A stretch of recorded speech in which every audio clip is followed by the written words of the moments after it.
자, 오늘은 마태복음 16장으로 이제 접어드는데, 이 16장이 마태복음 전체 28장 속에서 산봉우리에 해당하는 절정의 부분이에요.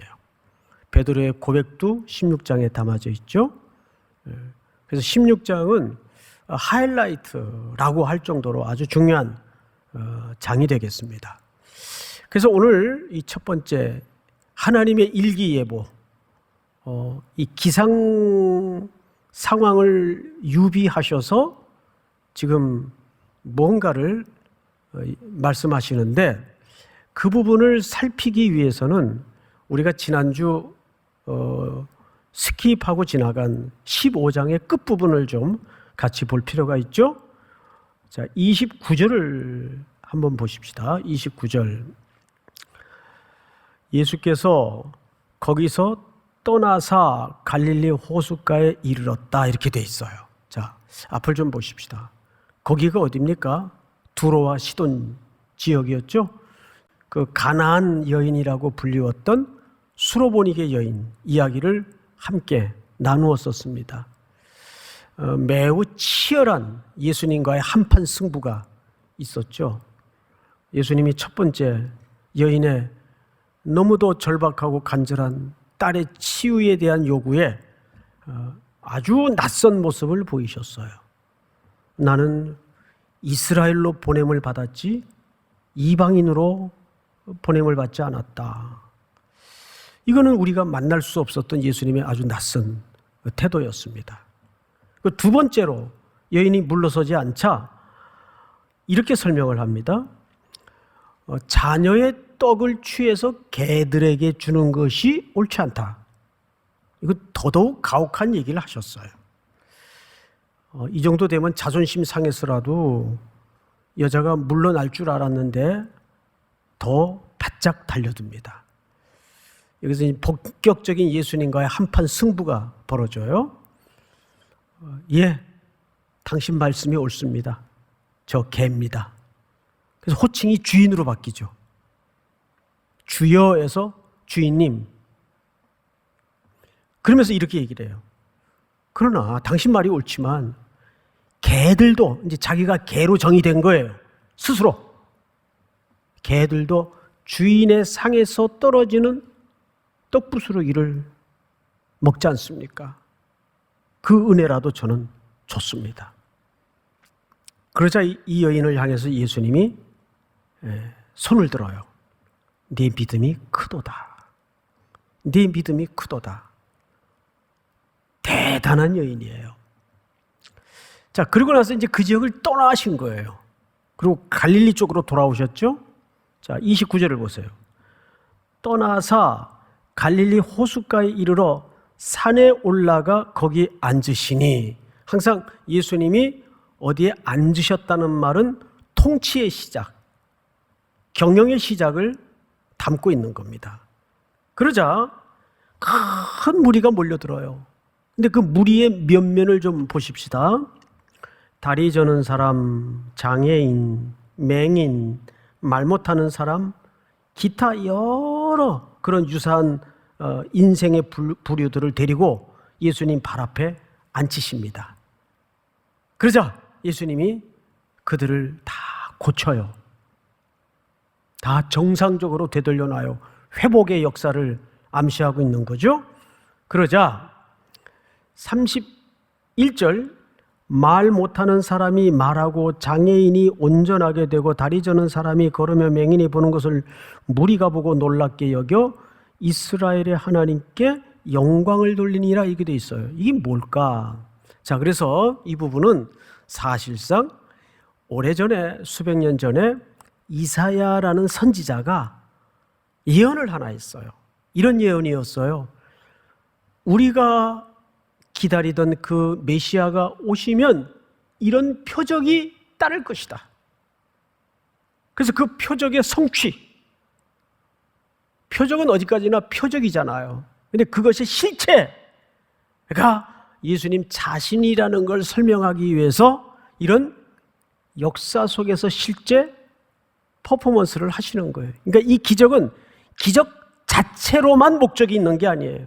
바로 이 기적을 행하시고 펼치시는 이분이 구약에 오리라 예언되었던 바로 그 이사야 선지자의 예언의 성취적 인물이다. 그래서 우리 그 이사야 선지자의 원문을 좀 한번 보도록 하십시다. 이사야 35장을 보세요.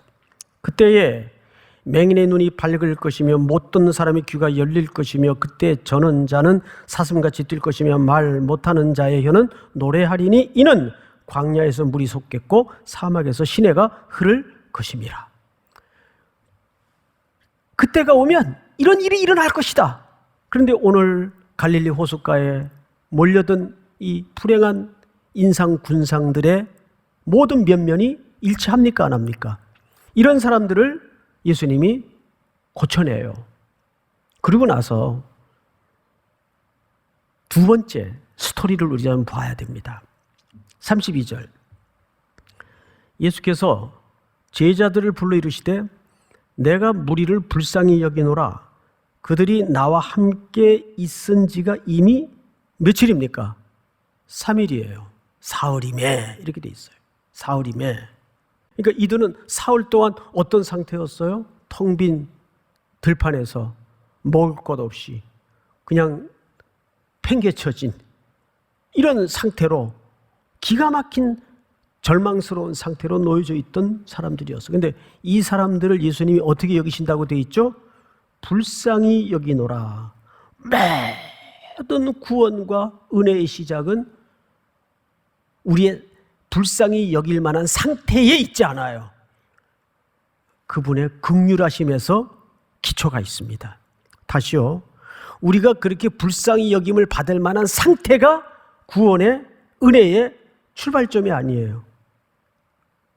은혜의 출발점은 그분이 불쌍히 여기고 은혜를 줄 의도가 있어야 돼요. 그러니까 은혜의 근거는 우리가 불쌍하기 때문이 아니에요. 그분이 불쌍히 여기서서 은혜가 시작이 되고 구원이 시작이 되는 거예요. 이건 달라요. 자, 그런데 길에서 기진할까요? 굶겨 보내지 못하겠노라. 여러분, 굶주린 사람들을 그래서 교회는 굶겨 보내는 일이 있어서는 안 됩니다. 믿습니까? 굶겨 보내서는 안 돼요. 우리 33절을 한번 볼까요? 시작.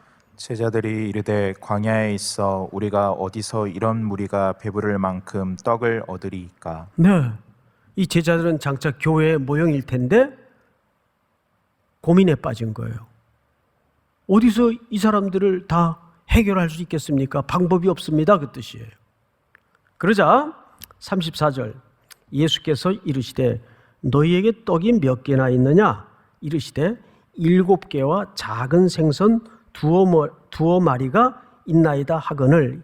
유명한 오병이어의 역사 다음에 등장하는 칠병이어의 역사예요. 근데 사실상 형태는 살짝 달리 등장할지라도 본질은 같아요. 말하자면 오병이어도 예수님이 빈들에 스스로 생명의 떡으로 자신의 하늘에서 내려온 생명의 떡인 것을 선포하시고 어떻게 그들을 불쌍히 여기셔서 그들에게 생명의 떡이 되어주시는가를 설명했다면 오늘 이 사건은 사흘 동안 빈들에 버려진 백성들을 향해 예수님이 십자가의 죽음과 사실상 부활의 소망을 그들에게 가져다 준다는 영적인 메시지가 연결선상에서 담아져 있는 겁니다. 자, 볼까요? 37절 다 배불리 먹고 남은 조각을 7 광주리에 차게 두었으며 먹은 자는 여자와 어린이 외에 4,000명이었더라. 여기는 4,000명을 먹였어요. 근데 어린이 여자는 제외한 숫자만 4,000명이에요. 39절 다 같이 시작. 예수께서 무리를 흩어 보내시고 배에 오르사 마가단 지경으로 가시니라. 예. 이 지역이 사실 세월이 워낙 흘렀기 때문에 정확하게 어느 지역이다라고 이렇게 설명할 수는 없어요. 어쨌든 마가단 지역으로 가셔서 이제 오늘 이야기가 등장을 하는 겁니다. 그러면 이제 오늘 이야기를 우리가 성령의 조명을 통해서 나누다 보면 방금 설명드린 이 두 건의 스토리가 어떻게 연결이 되고 맥락이 맞닿아지는가를 자연스럽게 만나게 될 겁니다. 자, 16장 1절로 건너가죠. 바리새인과 사두개인들이 와서 예수를 시험하여 하늘로부터 오는 표적 보이기를 청하니, 이렇게 돼 있어요. 이 1절인데 1절만 해도 담아진 신학적 담론이 너무 많아요. 그래서 일단 단어 하나하나를, 그래서 오늘 본문이 4절밖에 잡혀 있질 않아요. 설명을 좀 드리도록 하겠습니다. 우선 2000년 전 독자나 2000년 전의 유대 사람들은 이 1절을 보면 고개를 갸우뚱거려야 정상이에요. 우리는 2000년 후에 워낙 이 바리새인들 또 사두개인들 이런 표현들이 익숙하다 보니까 별 고민 없이 그냥 읽을 수 있을 텐데 2000년 전 유대 사람들은 바리새인과 사두개인이 함께 예수님을 찾아가? 이건 말이 안 되는데? 그러니까 바리새인과 서기관들은 이 신학적 차이서부터 도저히 함께 알 수 없는 사람들이에요. 그런데 지금 예수님을 타깃으로 연대를 이루어서 찾아온 게 오늘 포커스예요. 그러니까 이런 거죠. 공동의 적이 생긴 거예요. 그러다 보니까 이익이 다르고 견해가 달라도 연대가 이루어진 겁니다. 세상이 그래요. 진리의 거부감을 갖고 있는 사람은 여러분들을 향해 공격하는 문제에 대해서는 세상은 다 한 덩어리로 친구가 됩니다. 왜? 이 세상의 구조가 사실은 영적인 싸움이기 때문에 그래요. 그러니까 그런 걸 여러분들이 이상하게 생각해서는 안 돼요. 오늘 여기서 우리가 만나는 것은 뭐냐면 세상은 진리에 관심이 없어요. 땅에 먹고 사는 게 그들의 모든 가치관에서는 전부일 수밖에 없기 때문에 보이지 않는 가치관, 진리, 보이지 않는 세계에 대해서는 관심이 없어요. 근데 그들이 지금 연대를 이루어서 예수님을 찾아왔어요. 그럼 뭐라는 걸 한번 잘 보세요. 자, 이렇게 얘기합니다. 예수를 뭐하여? 시험하여. 자, 이들이 찾아온 목적은 진리가 궁금해서, 예수님의 정체가 궁금해서 찾아온 게 아니에요. 어떤 정당한 요구를 하기 위해서, 질문을 하기 위해서 찾아온 게 아니에요. 시험에 떨어뜨리기 위해서, 그 시험의 올무에 걸려 넘어지게 하기 위해 찾아온 거예요. 마태복음 4장에 예수님이 공생을 시작하실 때 전에 사단에게 시험을 받아요. 근데 그 시험의 모든 내용들이 전부 뭡니까? 땅의 것으로 시험을 해요. 땅의 것으로. 그러자 예수님께서는 전부 세 가지 큰 인생을 대변하는 시험을 뭘로 극복하시고 물리치십니까? 말씀이에요. 하나님의 말씀에 이르기를 하나님이 가라사대, 전부 말씀으로 물리치세요. 자, 이들은 이제 시험을 시작합니다. 근데 질문을 잘 보세요. 이렇게 질문을 하죠. 하늘로부터 오는 표적 보이기를 청하니, 이렇게 되어 있습니다. 자, 여기서 이들의 질문은 하늘로부터 오는 표적 보이기를 요구했어요. 근데 유대인들 속에 이 하늘로부터라는 말이 두 가지로 해석이 가능합니다.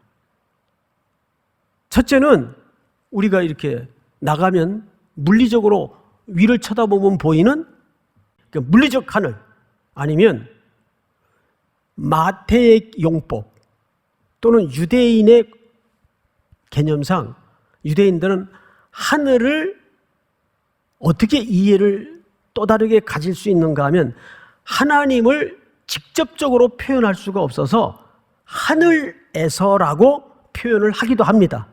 마태도 그런 용례를 많이 사용을 했고, 그래서 이 물리적인 하늘을 말하는 걸까?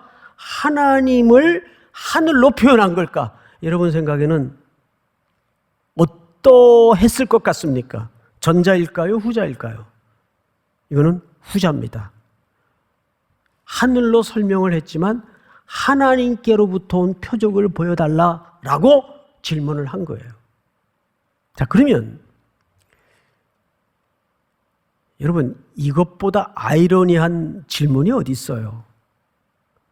하늘부터 표적의 실체로 오신 분이 누굽니까? 바로 지금 자기들이 묻고 있는 예수님이 하늘로부터 온 우리 인류 역사상 가장 큰 표적 아니에요? 더 큰 표적이 있어요? 지금 바리새인들과 사두개인들은 연대해서 그 질문을 하고 있는 거예요. 하나님께로부터 온 표적을 보여주십시오. 그러면 이들이 적어도 물리적인 하늘을 말하는 게 아니었어요. 하나님께로부터 온 표적을 요구했어요. 근데 이게 얼마나 역설이고 아이러니냐 그 말이에요. 지금 그 표적의 실체가 인류 역사상 가장 위대한 표적이 자기들 앞에 계신데 표적을 보여달라는 거예요. 그러면 표적을 표적으로 보고 있다는 얘기입니까? 못 보고 있다는 얘기입니까? 지금 못 보고 있다는 얘기예요. 이게 얼마나 아이러니해요. 그래서 우리는 이들은 깨닫지 못한 상태니까 그렇게 물을 수 있지. 근데 이 질문에 예수님은 뭐라고 대답을 하셨나? 한번 보십시다. 2절을 우리 한번 전체 같이 읽어보십시다. 2절 시작. 예수께서 대답하여 이르시되 너희가 저녁에 하늘이 붉으면 날이 좋겠다 하고. 자, 이게 이제 예수님의 하나의 말놀이인데 참 재밌는 분이에요. 예수님은 그런 의미에서 이게 좀 비유가 가당치도 않지만 언어의 천재 같아요. 보세요. 이들은 지금 고상한 척하고 당신이 진짜 그 하나님께로부터 오신 그 메시아가 맞다면 뭐 표적을 좀 보여달라. 자기 나름대로는 형이 상학적으로 물었어요. 근데 예수님은 그 질문을 듣고 대답을 낮췄어요. 물리적인 하늘로 설명을 하십니다. 그래요, 안 그래요? 대답을 다운시켰어요. 레벨을 낮췄어요. 낮출 수밖에 없죠. 못 알아보고 못 알아들으니까. 그래서 예수님이 꺼내는 대답이 일기 얘기를 하신 거예요. 일기. 그러면서 너희가 저녁에 하늘이 붉으면 날이 좋겠다 하고 아침에 하늘이 붉고 흐리면 오늘은 날이 굳겠다 하나니 너희가 날씨는 분별할 줄 알면서 시대의 표적은 분별할 수 없느냐? 여기는 없느냐? 질문을 했지만 사실 원문은 이게 평서문으로 되어 있습니다. 없구나. 너희가 기상은 보고 분별을 하면서 이 시대를 뭐라 그랬어요? 이 시대의 표적은 분별하지 못하는구나. 이게 평서문으로 되어 있어요. 예수님이 질문한 게 아니에요. 그들의 까막 눈을 확정 지어 준 겁니다. 근데 여기에 예수님이 쓰신 표현 하나가 아주 오묘해요. 이 시대의 표적은 이렇게 얘기했어요. 이 시대라는 말이 원문에 카이로스로 되어 있어요. 카이로스. 여러분, 크로노스의 시간과 카이로스의 시간의 차이를 알죠? 크로노스는 말 그대로 물리적인 시간이에요. 근데 카이로스는 어떤 정해진 결정적인 때를 종말론적으로 말할 때 카이로스라는 시간을 써요. 그럼 예수님이 여기서 말하고 암시하고 싶은 것은 뭐예요? 종말적인 표적에 대해서 이 시대의 표적을 너희는 분별하지 못하는구나. 그럼 지금 종말을 가져오시는 이 시대의 표적 누굽니까? 예수님 자신을 얘기하는 거예요. 예수님은 이렇게 말씀하시고 싶었고 지금도 우리들에게 이렇게 말씀하시는 거죠. 아니 어떻게 종말의 마지막 사인인 나를 보고도 무슨 표적을 보여달라 그러는 거냐. 보고도 보지 못하는 맹인들아, 그 뜻이에요. 아니, 기상은 보면서 분별을 하는데 어떻게 이 시대의 마지막 표적인 나를 보면서도 무슨 표적을 보여달라 그러느냐. 표적의 실체를 보고도 표적을 깨닫지 못하고 알아듣지 못하는 이 문맹들아, 그 뜻이에요. 그러면서 예수님이 꺼내놓은 마지막 카드가 뭐냐 하면, 설명을 들어보세요. 4절. 악하고 음란한 세대가 표적을 구하나 요나의 표적밖에는 보여줄 표적이 없느니라 하고 그들을 떠나버리세요. 자, 여러분 이제 앞을 보십시오. 다 왔어요. 여기에서 요나의 표적이 뭘까요? 선지자 요나가 물고기 뱃속에 며칠 있었죠? 사흘. 우리 다음 절을 볼까요? 요나가 밤낮 며칠 동안, 사흘 동안 물고기 뱃속에 있었던 것 같이 인자도 밤낮 사흘 동안 어디에 있으리라. 그러니까 요나의 물고기 뱃속의 사흘의 사건은 장래 오셔서 우리 죄악을 용서해 주시고 우리를 대속해 주실 누구의 죽음을 예표하고 있는 그림이에요. 즉 그리스도의 메시아로서의 죽음과 고난을, 십자가의 사건을 예표하고 있는 그림이에요. 그런데 이 물고기가 예수님을 위에다 예수님이 아니라 요나를 집어삼켜서 위에다 다 녹여서 배설했습니까? 아니잖아요. 다시 육지에 토해냈습니다. 이것은 뭘 얘기하는 거예요? 요나의 다시 토해냄 속에 성경은 예수 그리스도께서 사흘 동안 죽음의 무덤 속에 있다가 부활하실 사건을 암시하고 있는 얘기예요. 이것이 요나의 표적 속에 담아진 겁니다. 그러니까 요나의 표적은 물고기 뱃속에 삼킴을 당했다가 다시 살아났다. 단순한 기적을 넘어서 메시아가 오셔서 왜 우리를 위해서 십자가에 죽으셔야 하는가? 이런 보고도 보지 못하는 문맹의 영혼들을 위해서 그분은 죽으셔야만 했어요. 그 길 외에는 방법이 없기 때문에 십자가에 죽으신 겁니다. 그리고 사망 권세를 깨치고 사흘 만에 부활하셔서 부활의 첫 열매가 되심으로써 믿지 않던 자들에게는 전부 표적이 된 거예요. 심판의 표적이 되고, 믿는 자들에게는 무슨 표적이 됐어요? 생명의 표적이 된 겁니다. 그러면 결론입니다. 예수님의 이 요나의 표적의 선언 속에서 우리는 뭘 마지막으로 붙들고 또 한 주를 버텨내야 될까요? 여러분, 우리 속에는 다시 수로보니게 여인의 이야기로 돌아가면 우리 속에는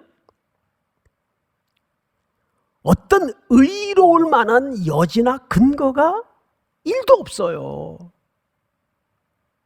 그러니까 우리는 깨달아서 믿음을 가지고 예수님을 구주로 보게 되는 게 아니에요. 믿어서 예수님을 보게 되는 거예요. 깨달아서 믿어지는 게 아니고, 그러면 그 믿음은 에베소 2장 8, 9절에 뭐라 그랬어요? 하나님의 선물이라 그랬어요. 혈과 육에서 나는 것이 아니고 죽었던 우리들을 예수님이 십자가에 대신 죽어서 우리를 살려내시고 눈을 만들어 주시고 완악하고 강팍한 심령을 갈아 넣어서, 그래서 그런즉 누구든지 그리스도 안에 있으면 새로운 피조물이라는 말이 그래서 나오는 거예요. 믿어야 보여져요. 믿습니까? 믿어야 보여진단 말이에요.